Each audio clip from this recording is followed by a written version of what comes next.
Друзья, всем привет! Во-первых, с Днем Збройных сил Украины. Это настоящие воины света, которые защищают вообще вот нормальный мир, цивилизованный мир сегодня. Каждый день, каждую минуту, каждую секунду. Спасибо вам. Дякую вам дуже. И сегодня большой праздник. Ну и кто может, присоединяйтесь к нашему сбору на рэп для ЗСУ. Сделайте подарок ЗСУ. Станьте Николайчиком, который сделает подарок Збройным силам Украины. Ну а мы сейчас поговорим с вами об интервью Лаврова Такеру Карлсону. В такой день, конечно, не хотелось бы об этом говорить, но что делать? Интервью это есть, оно достаточно интересное. И сама поездка интересная, поэтому поговорим об этом. Не забудьте подписаться на канал, вы все знаете, обязательно лайк, комментируйте. Итак, давайте начнем с главного. Главное это сам приезд Такера Карлсона в Москву. Потому что сам факт его приезда означает, что он не только взял интервью у Лаврова, но, безусловно, он что-то привез, какое-то послание от Трампа, и что-то Трампу увезет. Такер Карлсон сейчас это не просто журналист, это приближенный Дональда Трампа, и вы все понимаете. Поэтому это очень важно, и то, что происходило за кулисами, важнее, чем само это интервью. Но и интервью, безусловно, тоже интересно, и сейчас мы его с вами разберем. Во-первых, в этом интервью фактически прозвучал ультиматум России и условия, на которых Россия, значит, собирается начинать переговоры, торговаться. Ну вот, послушайте Лаврова. Well, the terms I basically alluded to them when President Putin spoke in this ministry on the 14th of June. He once again reiterated that we were ready to negotiate on the basis of the principles which were agreed in Istanbul and rejected by Boris Johnson, according to the statement of the head of the Ukrainian delegation.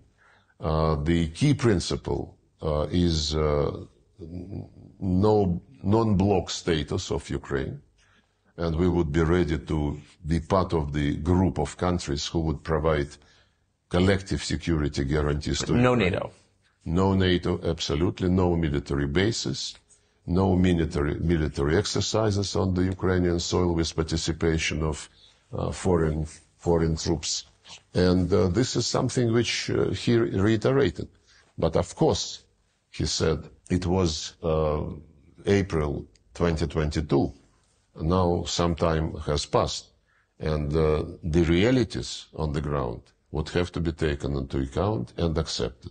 The realities on the ground are not only the line of contact, but also the changes in the Russian constitution after referendum was held in Donetsk, Lugansk republics and Kherson and Zaporozhye regions. Yes. And they are now part of the Russian Federation according to the constitution, and this is a reality.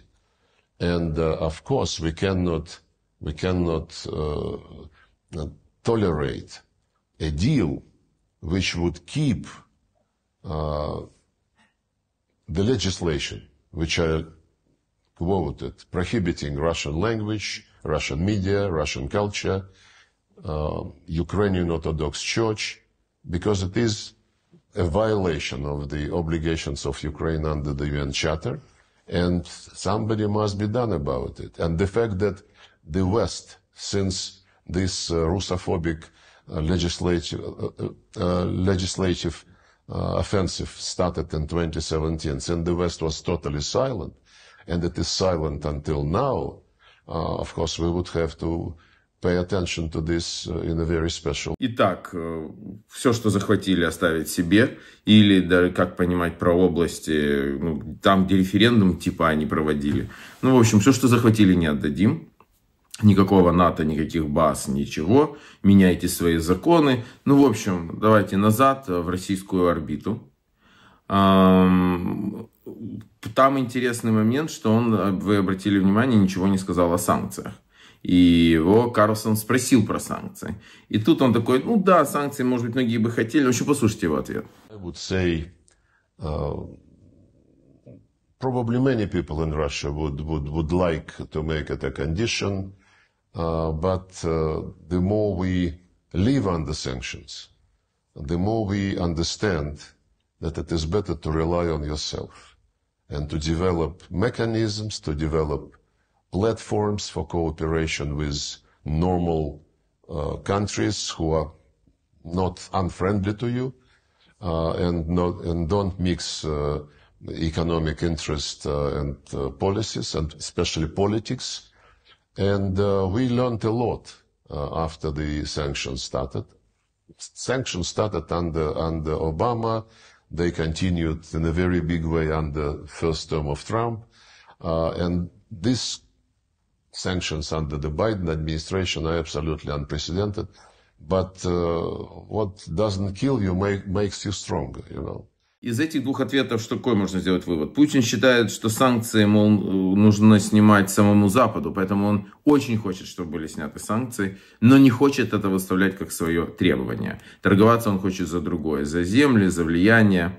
Вот это его интересует больше.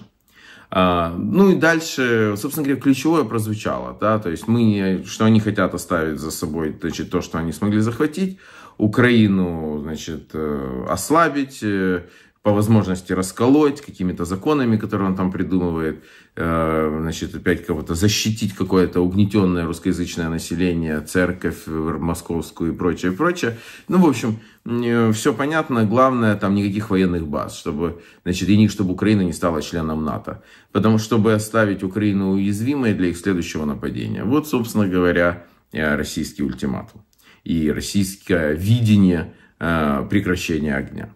Дальше он, конечно, начал рассказывать вот этот 2014 год, я даже не знаю, ну послушайте. Had the coup in February 2014, had it not happened, and had the deal which was reached the day before between the then president and the opposition implemented, Ukraine would have stayed one piece by now with Crimea in it. It's absolutely clear. They did not deliver on the deal, instead they staged the coup. Дальше опять начал жаловаться, значит, что к их границам подбираются. Вот и финнов не вспомнил, в хоккей они играли. Вы на финнов напали и убивали их. Потом говорит, что-то финны. Посмотрите. Western Europe wants to come to our borders. And there were plans that, were discussed almost openly to put British naval bases on the Sea of Azov. Crimea was eyed, dreaming about creating NATO base in Crimea, and so on and so forth. We have been very friendly with Finland, for example. Overnight, the Finns came back to early years of preparation for World War II, when they were best allies of Hitler, and all this neutrality, all this friendship, going to sauna together, playing hockey together, all this disappeared overnight. So maybe this was deep in their hearts, and the neutrality was burdening them, and niceties were burdening for them. I don't know. Удивительно, как финны так не любят русских. Действительно, они же всего лишь пришли, всего лишь убивали финнов, забирали их территорию. Наверное, почему украинцы не любят русских? Действительно, просто удивительно. Удивительно. Ну и, конечно, все это, вот все их пожелания не могут не сопровождаться главным и единственным, чем они трусят, своим ржавым орешником, значит, и своей ржавой боеголовкой. Ядерное оружие. Обязательно нужно им погрозить. Some time ago, Mr. Kirby, who is White House communications coordinator or whatever, he was asking questions, answering questions, and about escalation and about possibility of nuclear weapons being employed. And he said, oh, no, we don't want escalation, because then if there is some nuclear element, then our European allies would suffer. So even mentally, he excludes that the United States can suffer. And this is something which makes the situation a bit risky. it might, if this mentality prevails, then some reckless steps could be taken, and this is bad. So what I think you're saying is American policymakers imagine there could be a nuclear exchange that doesn't directly affect the United States, and you're saying that's not true. That's what I said, yes. No, but, you know, professionals in deterrence, nuclear deterrence policy, they know very well that it's a very dangerous game. And to speak about a limited exchange of nuclear strikes is an invitation to disaster, which we don't want to happen. Ну вот, собственно говоря, интервью. В общем, весь тон грядущих переговоров понятен. Ну, Трамп — это не Такер Карлсон, и США — это не телестудия. Поэтому посмотрим, как это все дело пойдет. Одно могу сказать точно. Это интервью очередной раз подтверждает. Главная сила України, а сьогодні і не тільки України, а фактично всієї Європи, це Збройні Сили України.